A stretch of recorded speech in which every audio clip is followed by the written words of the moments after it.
ভাই চলো মার্কেটে যাই একটু শপিং করে নিয়ে আসি। শপিং তো করবার যামু, খালি আমার কাছে 80-50-60 হাজার টাকা, তাই হবি নি? আর আমার কাছে 1-1.5 লাখ টাকা আছে, চলো হবে নি? তাহলে চ যাই। চলো যা যাই। আচ্ছা চ। আসো। মামা মার্কেটে যাবো, যাবেন নাকি? হ্যাঁ ওঠেন ওঠেন মামা ওঠেন। কি গরিবের রিস্কে চললাম ভাই, গন্ধ আসতেছে, ফুলদমে গন্ধ আসতেছে ভাই। ঠিক আছে, শরীরতে যে গন্ধ আসতেছে এক তো ভাড়াই দিব না, নামি আগে আর খবর আছে। ঠিক আছে ভাই, আগে জানলে আর রিস্কে চলতাম না ভাই। মামা থামো। এ মামা ভাড়া দেন মামা ভাড়া দেন। এই কিসের ভাড়া? ভাড়া দেন মামা, আমি গরিব মানুষ মামা, ভাড়া দেন। আপনি ভাড়া দিব কি জন্য? আপনার গাড়িতে যে গন্ধ, আপনি কালকে থেকে গোসল করে আসছেন। গরিব মানুষ এভাবে চলা যাবে না, সারাদিন কেনে ঘুরতে, সারাদিন কেনে ঘুরতে। মামা ভাড়া দেন না গো মামা, আবার কথা কন। ভাড়া না গো, আপনি তো কথা কন কি জানেন? ভাড়া দিয়ে চলি আপনার আমি। গাড়িতে পচা পচা গন্ধ আসছে, আপনি ভাড়া দিব আরে না। মামা ভাড়া দিয়ে চলি আমি।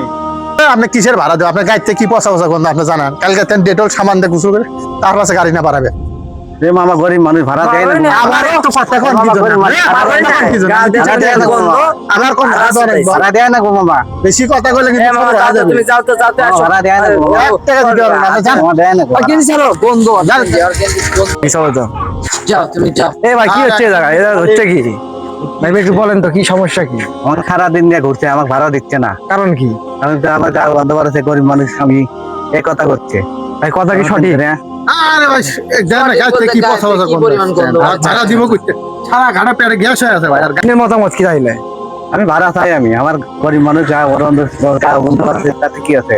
আমি তো মানুষ একটা, আমি তো মানুষ, ওনারা বড় লোক মানুষ, ওরা যা সেন দিয়ে ঘুরেছে। ঠিকই তো বলছে। আরে ভাই আপনি ওই লোকের কাছে যাওয়া যাচ্ছে, এত দুর্গন্ধ এই লোকের গায়ে।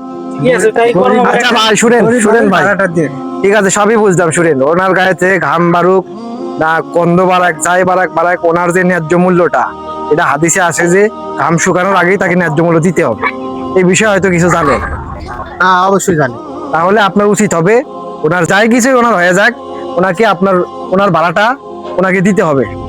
এটা আপনি দিয়ে দেন, এটা আপনার কর্তব্য, এটা ভাই জ্ঞান করেন না। আজকের মতো ভাড়া দিয়ে দিচ্ছি, ভাড়া দিয়ে দাও তো।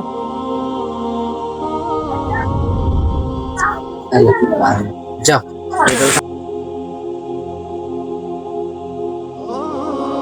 আসসালামু আলাইকুম। আমাদের চলার পথে এমন অনেক অনেক ঘটনা দেখা যায়, আমরা চেষ্টা করবো এই ভিডিওটি থেকে শিক্ষা নেওয়ার, ইনশাআল্লাহ। ইনশাআল্লাহ।